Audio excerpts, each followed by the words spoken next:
What's going on, everybody? Mortem here, this time bringing you an early preview of sorts for Solasta 2. So, this is a game I've been following for a little while since its announcement back at the Game Awards, but also because I played the previous title, Solasta, and covered it a lot when it was released, and all of its subsequent DLC, as a matter of fact. And to that end, Tactical Adventures, the game's developer and publisher, reached out a little while ago and asked if I wanted to take a look at the demo that they are going to be making available for Steam Next Fest. So, that demo is where all of what you're seeing on screen here is coming from, and what's more, you'll be able to play some of it for yourself as part of Steam Next Fest, which kicks off on the 24th, so just a few days from now. Now, I believe they're planning on making that available after Steam Next Fest, as well as they are shooting to release this game into early access sometime in 2025, so that's all worth knowing. But Solasta 2 does a lot of things to advance the original Solasta, namely a big engine swap. I believe they're actually using Unreal here, which on one hand is going to allow them to do things that they were having trouble with previously, but on the other hand does mean they have to, redo a lot of stuff in terms of like systems and things they had working previously. So because of that, the demo that we have available here is effectively a vertical slice. It is showing us big portions of systems and how everything fits together and that kind of thing, but it's also not everything. Namely, we don't have a look at character creation at the moment, but through this demo, we do know a handful of things, such as the existence of what appears to be half-orcs, elves, dwarves, halflings, humans, of course, and kind of the standard run-of-the-mill stuff. But what's more,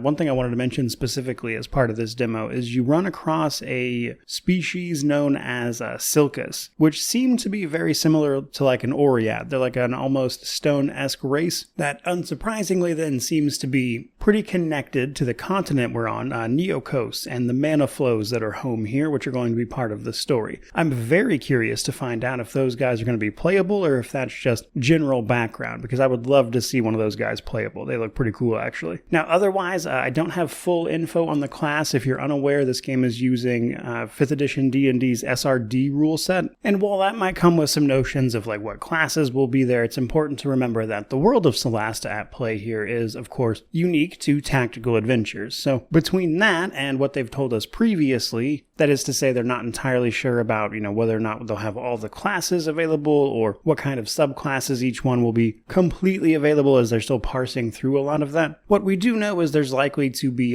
sort of homebrewed subclasses for each individual class, and they did, through DLC, eventually add all the classes to the original Solasta. But whether or not that's available here, we have yet to see. So in this demo, we're playing a preset party. Now that's notable because when you play the full game, you'll be creating your own party. Now, just like the previous game, we are playing as a party of characters, not a single individual. This means that each of these characters has like a personality and everything that determines how they talk and who's talking when, and that's going to be using a similar system to the first game as well, where you'll sort of pick a personality for a character, but they've already stated that this will eventually be in place as well. So again, stuff we know is eventually coming, and I just kind of wanted to address it because I figured people would have questions, but you're not going to necessarily see in this demo. For my part, though, just hoping we get those Silkus guys as playable. Now, on to the content of the actual demo. This puts us in the role of our pre-made party, level 3 characters, and by the way, just as an aside, we have a fighter, cleric, sorcerer, paladin, and rogue available here, so I can assume those ones are likely going to be in the starting batch at least. But our party here happens to be 4 orphans that have formed an adventuring party, and they are meeting up with an old friend in the village of Tor Win, where they're going to be addressing a few problems, namely earthquakes and the like, which have started, a black dragon that flies around the area once per year, but mostly leaves people alone as long as they pay up, and that, of course, leads into a discovery about the flow of mana in this part of the world, which then relates back to the main villain. Now, I don't believe this will necessarily be part of the main campaign of the eventual release, because the demo for the original Solasta had a similar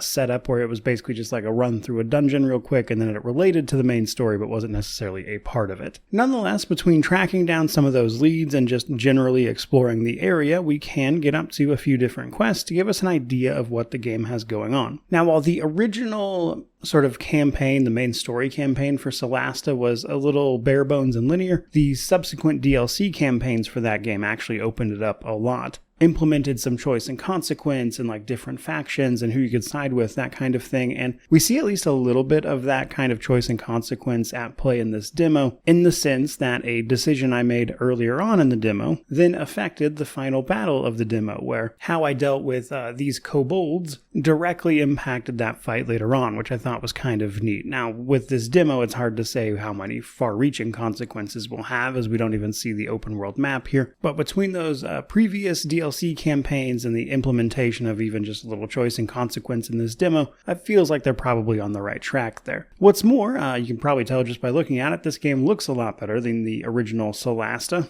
Obviously updated models and things that are associated with the engine switch, of course, but what's more, even things like movement have gotten some upgrades. For starters, we can split the party now. You can activate each character individually if you need to. This can aid in things like stealth and whatnot and positioning for an ambush, and even just moving outside of combat uses either point and click if you prefer, but you can also use WASD or, eventual controller support, I imagine. And then there's combat itself. So one of the best things about the original Solasta is that it was basically rules as written 5th edition D&D, and if you enjoyed that, it was a really fantastic interpretation of it. And this includes things like the rules that surrounded things like flying, because that grid was actually 3D instead of a 2D grid set over just terrain. Enemies, or you as an example, could use things like flight to get up in the air, and it really did add a sort of certain dynamic to combat. Now, while I was not able to verify things like the mechanics around flight to see how those are handled in the new engine, I was able to see their sort of updated movement system, which is very similar to a grid-based system, but technically speaking is not actually a grid. You'll be able to move basically wherever, and it just uses your movement points that you kind of see in other games more recently. Now, combat itself, pretty much what you'd expect from 5th edition D&D, mind you, but a few sort of satellite systems I wanted to mention.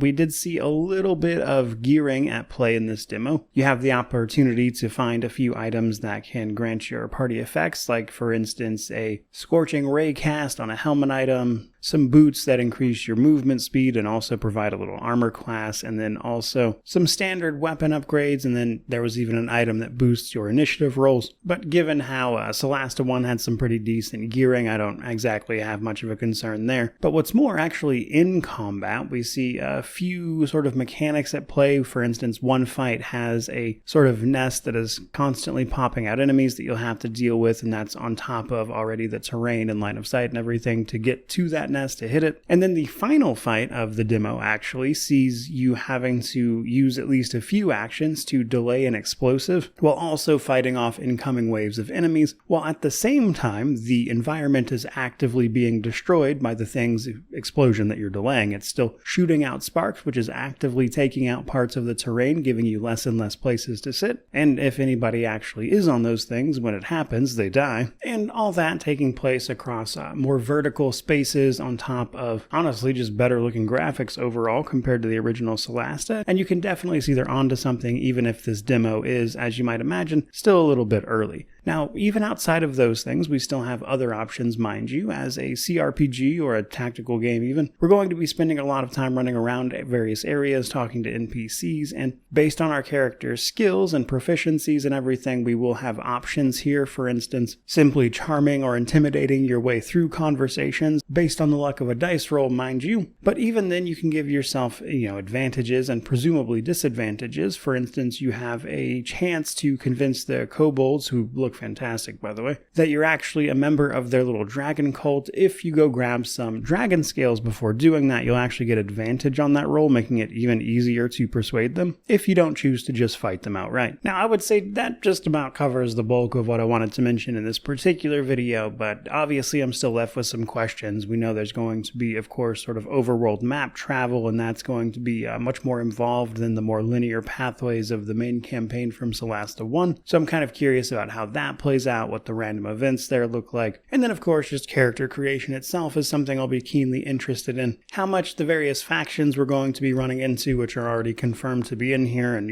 what impacts they will have on the overall story, what's going on with the main villain, all of your usual questions. But for right now, I'd say that's pretty much what there is to know about this demo, which you can, again, play for yourself when the upcoming Steam Next Fest on the 24th. But in the meantime, hope you enjoyed this video, hope you found it informative. If you did, don't forget to like, comment, subscribe, all that YouTube jazz. But regardless of any of that, truly, just thank you so much for watching. I really do appreciate it. May you wander in wisdom and have an amazing day.